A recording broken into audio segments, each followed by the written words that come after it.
Bible खण्डमा विशेष गरी हामी ख्रीष्टका शरीर अथवा एउटै शरीरको निम्ति चाहिँ विभिन्न अङ्गहरूलाई जोडिएको कुरालाई उल्लेख गरेका छन्।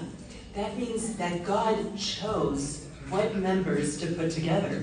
र त्यसको मतलब चाहिँ के हो त भन्दा परमेश्वरले कुन शरीरको अङ्ग चाहिँ कहाँ हुनुपर्छ र कुन सदस्य बन्नुपर्छ भनेर परमेश्वरले नै छनौट गर्नुभएको छ। And God gives honor to the parts that lack it, so that there is no division.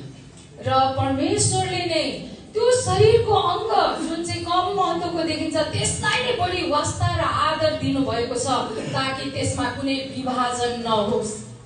Instead, we are to have equal concern for each other. र खासमा विशेष गरी चाहिँ यो किन भएको भन्दा हामी हरेकमा बराबरी वास्ता हुनुपर्छ। If one part suffers, we all suffer.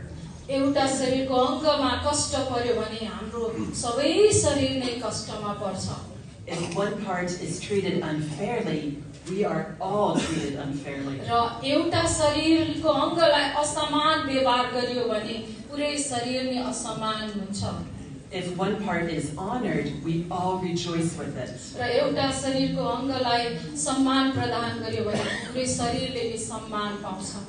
The body must be whole in order to function properly.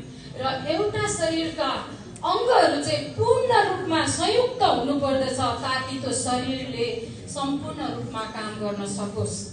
This wholeness includes the parts that may seem weak or that we judge as having less significance. र यो सम्पूर्णता चाहिँ केबाट पूर्णता हुन्छ भन्दाखेरि हामीले कमजोर देखिएको होस् अथवा बलवान देखिएको होस् सबै अङ्ग एउटै भए पछाडि मात्र सम्पूर्णता हुन्छ। Think of your church. र आफ्नो मण्डलीको बारेमा एकछिन सोच्नुहोस्। Is every part included? र के तपाईँ र मेरो मण्डलीमा ख्रीष्टका सबै शरीर अङ्गहरू समावेश भएका छन्? Is every part honored? र के हाम्रो मण्डलीमा सबै शरीरका अङ्गहरूले सम्मान व्यवहार पाएका छन्? Does your whole church suffer if one member is rejected? के तपाईको मण्डली एउटा शरीरको अङ्गलाई घृणा गर्यो भने के पुरै मण्डली कष्टमा पर्छ? त्यो प्राणहरूले घृणित महसुस गर्छ? This is important. यो महत्त्वपूर्ण छ। In the photo, this young man overlooks a courtyard full of people. यो तस्बिरमा अगाडि हेर्नु भयो भने एउटा जवान भाइले चाहिँ आँगनमा बसेर त्यहाँ बसेर आँगनतिर हेरिरहेको छ। And he's seated in a wheelchair. ऊ व्हीलचेयरमा बसिरहेको छ। Even though he is outside of the group, he has a privileged position because he can look down into the group. ऊ त्यो आँगनमा भएको समुदाय त्यो भिडमा त छैन, तर त्यो भिडमा नभए तापनि ऊ आफूलाई यस्तो स्थानमा राखेको छ त्यहाँबाट त्यो आँगनमा भएको भिडलाई उले अवलोकन गर्न पाइरहेको छ। So he has access to a higher position because of this ramp.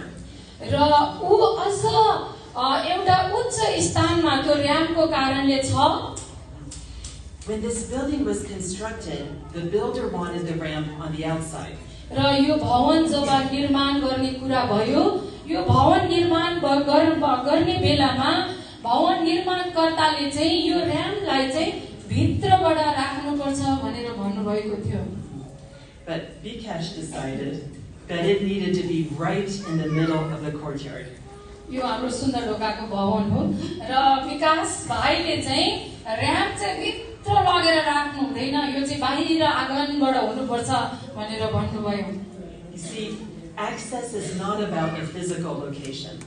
र पहुँच भन्ने कुरा चाहिँ कहाँनिर छ अथवा भौगोलिक भौतिक कुराले महत्त्व राख्दैन।